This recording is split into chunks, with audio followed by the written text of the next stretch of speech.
భగవద్గీత ప్రథమ అధ్యాయము 15వ శ్లోకము. పాంచజన్యం హృషీకేశో దేవదత్తం ధనంజయః పౌండ్రం దద్మౌ మహాశంఖం భీమకర్మా వృకోదరః. పాంచజన్యమను పేరు గల శంఖము. ఋషికఈశః ఋషికేశుడు. శ్రీకృష్ణ భగవానుడు భక్తుల ఇంద్రియములను నియంత్రించువాడు. దేవదత్తమను పేరు గల శంఖమును. ధనంజయుడు ధనమును జయించిన అర్జునుడు. పౌండ్రమను పేరు గల శంఖమును. దద్మౌ ఊదిరి. మహాశంఖం భయంకరమైన శంఖమును. భీమకర్మ ఘనకార్యములు చేయువాడును. వృక ఉదరః భోజన ప్రియుడు భీముడు. శ్రీకృష్ణ భగవానుడు పాంచజన్యమనుడి తన శంఖమును పూరించెను. అర్జునుడు దేవదత్తమనుడి తన శంఖమును పూరించెను. భోజన ప్రియుడును ఘనకార్యములను చేయువాడును అయిన భీముడు పౌండ్రమను తన మహాశంఖమును పూరించెను. భాష్యము. సర్వేంద్రియములకు స్వామి యగుట చేత శ్రీకృష్ణ భగవానుడు ఈ శ్లోకమునందు ఋషికేశుడని తెలుపబడెను. జీవులందరూ అతని అంశలగుటచే ఆ జీవుల ఇంద్రియములన్నీ అతని ఇంద్రియముల అంశములే.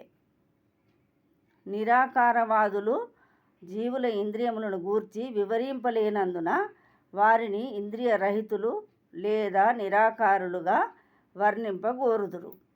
భగవానుడు జీవుల హృదయమునందు నెలకొని వారి ఇంద్రియములను నిర్దేశించుచుండును. కానీ అతడు జీవుని శరణాగతిని అనుసరించి అట్లు నిర్దేశించుచుండును. శుద్ధ భక్తుని విషయమున అతడు ఇంద్రియములను స్వయంగా నియంత్రించును. ఇక్కడ కురుక్షేత్ర సంగ్రామమునందు భగవానుడు అర్జునుని ఆధ్యాత్మిక ఇంద్రియములను ప్రత్యక్షముగా నియంత్రించుట చేత అతడు ఋషికేశుడు. అతని ప్రత్యేకముగా పేర్కొనబడెను. భగవానుని వివిధ లీలలను అనుసరించి ఆయనకు వివిధ నామములు ఏర్పడుచుండును.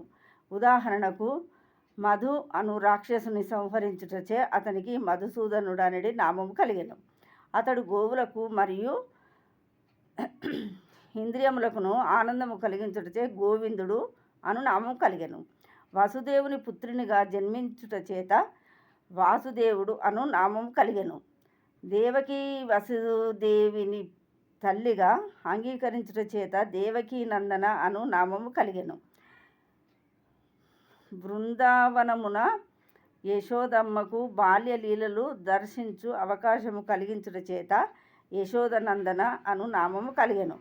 మిత్రుడైన అర్జునునకు సారథిగా నుండుట చేత పార్థసారథి అను నామము కలిగెను.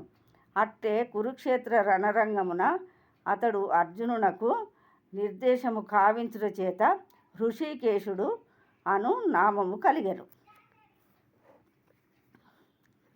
ధర్మరాజు చేయు వివిధ యజ్ఞముల నిర్వహణకు కావలసిన సంపదను సంపాదించుటలో అగ్రజునికి తోడ్పడుచే అర్జునుడు ఈ శ్లోకము ధనుంజయుడని పేర్కొనబడెను. అట్లే భీముడు వృకోదరునిగా తెలుపబడెను. ఎందుకనగా అతడు విపరీతముగా తినుటయే కాకుండా దానికి తగినట్లు బాడింబాసురుని వధించుట వంటి ఘనకార్యములు చేసెను.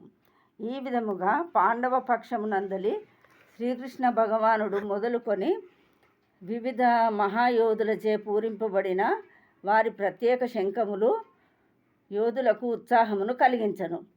ప్రతిపక్షమున అట్టి ఘనతలు గాని దివ్య నిర్దేశకుడైన శ్రీకృష్ణ భగవానుని సన్నిధి కానీ భాగ్యదేవత అయిన లక్ష్మీదేవి సన్నిధి కానీ లేకుండెను. కనుకనే వారు యుద్ధరంగమున పరాజయము